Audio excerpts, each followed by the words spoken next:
यजुर्वेद द्वितीय अध्याय मंत्र 5।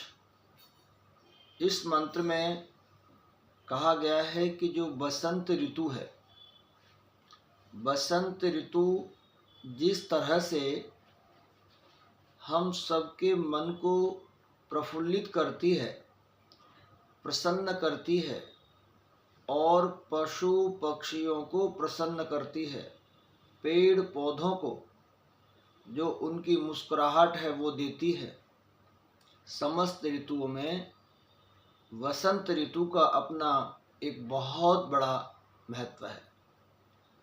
जो ऋतु सब ऋतुओं में एक उत्तम ऋतु है, उसे हम बसंत ऋतु कहते हैं। यूँ तो सभी ऋतुएं अपने अपने आप में उत्तम हैं, श्रेष्ठ हैं, सबका महत्व है, मगर ये बसंत ऋतु की इस मंत्र में चर्चा की है, इसका पाठ अभी करेंगे। और इसमें एक बात कही है कि बसंत ऋतु के समान यज्ञ हमें आनंद देता है। किसी पदार्थ की रक्षा से सिद्धि मिलती है। अगर हम कोई भी कार्य सिद्ध करना चाहते हैं, कुछ अपने मन की कामना को पूर्ण करना चाहते हैं, तो हमें ये मंत्र जो कह रहा है, इसमें कहा कि उसकी हमें जो रक्षा है वो करनी पड़ेगी। बिना रक्षा किए हुए हम कोई भी सिद्धि नहीं कर सकते। दूसरा कहा कि विधि विधान, बिना विधि विधान के कोई भी कार्य बहुत अच्छे से नहीं होता। बेमन और ऐसे ही बिना साधन के किसी भी कार्य को करें तो वो काम ठीक से नहीं होता। एक सामान्यतः प्याऊ लगाई जाती है, कुएं खोदे जाते हैं, नल लगाए जाते हैं, इन सब का एक नियम है, इन सब की एक विधि है। जब उस विधि के साथ वो कार्य करते हैं तो वही कार्य हमें जल प्रदान करके वो हमें खुशी देता है, प्रसन्नता देता है, और इससे हमारा कार्य, जिस उद्देश्य से हम कार्य किया था, वो उद्देश्य हमारा पूर्ण हो जाता है। तो यहाँ इस मंत्र के भाग में कहा समित असि, इससे पूर्व कहा चित्त। तो यहाँ चित्त की व्याख्या स्वामी जी और इस जो शब्द है, वाक्य है, इसकी वो व्याख्या करते हुए कहते हैं, जैसे कोई मनुष्य सुख के लिए क्रिया यानी कार्य करता है और उस कार्य करने से उसको जो सिद्धि होती है, उसकी रक्षा करना बहुत आवश्यक है। और जब उसकी रक्षा की जाती है तो वही वस्तु हमें बहुत सारा सुख देती है, जो सुख बढ़ता जाता है। जैसे कि मैंने उदाहरण दिया कि जो हम कुआं और नल आदि बनाते हैं, कुआं खोदते हैं, तो वो जल देता है। एक प्रकार से वो आनंद की प्राप्ति होती है। तो इस मंत्र का ये भाग है। इसी में आगे कहा कि जो सूर्य लोक से ही सारे पदार्थ प्रकाशित होते हैं और वो पहले से प्रकट पदार्थों की रक्षा करता है। ये इसमें दूसरी बात कही। जो सूर्य लोक है वही सब ग्रहों का स्वामी है, और क्योंकि बड़ा भी है, सबसे बड़ा है, और समस्त ग्रहों का स्वामी है। तो जब ये प्रकट होता है तब ही सारे ग्रह प्रकाशित होते हैं, और ये प्रकट नहीं है तो कोई ग्रह प्रकाशित नहीं होता। इसी में कहा कि वो जब प्रकट होता है तो रक्षा भी करता है, सब पदार्थों की रक्षा करता है। देखो, जब वो प्रकट होगा तो समस्त जो वायुमंडल है, उसकी भी वो रक्षा करता है। सूर्य का होना, सूर्य का उदय होना, प्रातः काल से लेकर सायंकाल तक अपनी ऊर्जा से, तेजस्विता से वो हर प्राणी, वनस्पति और हर जड़ जीव की रक्षा करता है। इसलिए इस मंत्र में कहा कि सूर्य समस्त पदार्थों की रक्षा करता है, वो रक्षक है। सूर्य लोक के जो बल हैं और वीर्य हैं, बल वीर्य माने उसकी तेजस्विता, वो हम सब की रक्षक है। इसी से हमारा जीवन आगे बढ़ रहा है। त्वा, जिस, पूर्ण मृद सम, इसमें कहा कि जो सुख के विघ्नों के नाश करने और श्रेष्ठ अंतरिक्ष रूपी आसन में स्थित होने वाले यज्ञ को अग्नि आदि 8 वसु प्रथा। देखिए, आकाश मंडल में 8 वसु हैं। आकाश में 8 वसु हैं। जो वसु का अर्थ होता है जो बसाते हैं, जो जीवों को बसाते हैं, जीवों की रक्षा करते हैं, जीवन देते हैं, घर देते हैं, वो 8 वसु हैं। कौन से हैं? अग्नि, अग्नि हमें जीवन देता है। पृथ्वी, पृथ्वी से तो सभी जल, अन्न, वनस्पति सब हमें ग्रहण कर रहे हैं, तो वो तो हमारा जीवन का मुख्य आधार है ही। वायु, ये प्राण दे रहा है। अग्नि तेजस्विता दे रहा है, उधर में अग्नि है तो सब ठीक है। पृथ्वी हो गई। वायु, वायु हमें प्राण देता है।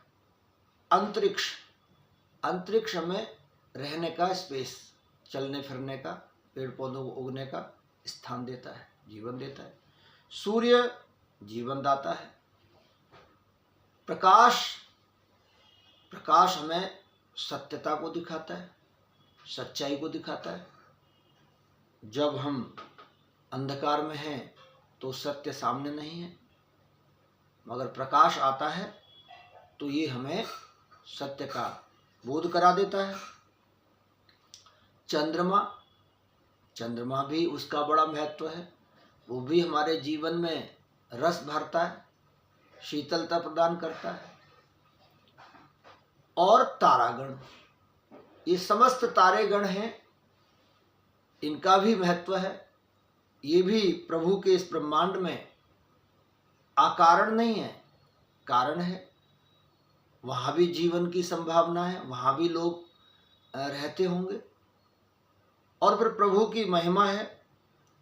वेद में इनका जब चर्चा आई है तो निश्चित ही वसु माने बसाने वाले हैं, जीवों के रक्षक हैं, जीवों को ये स्थान देते हैं।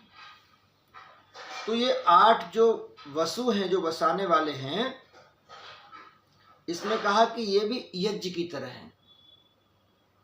जैसे यज्ञ जीवन देता है, हमें ऊर्जा देता है, हमारे आगे ले चलने का साधन है, सुख समृद्धि का साधन है यज्ञ।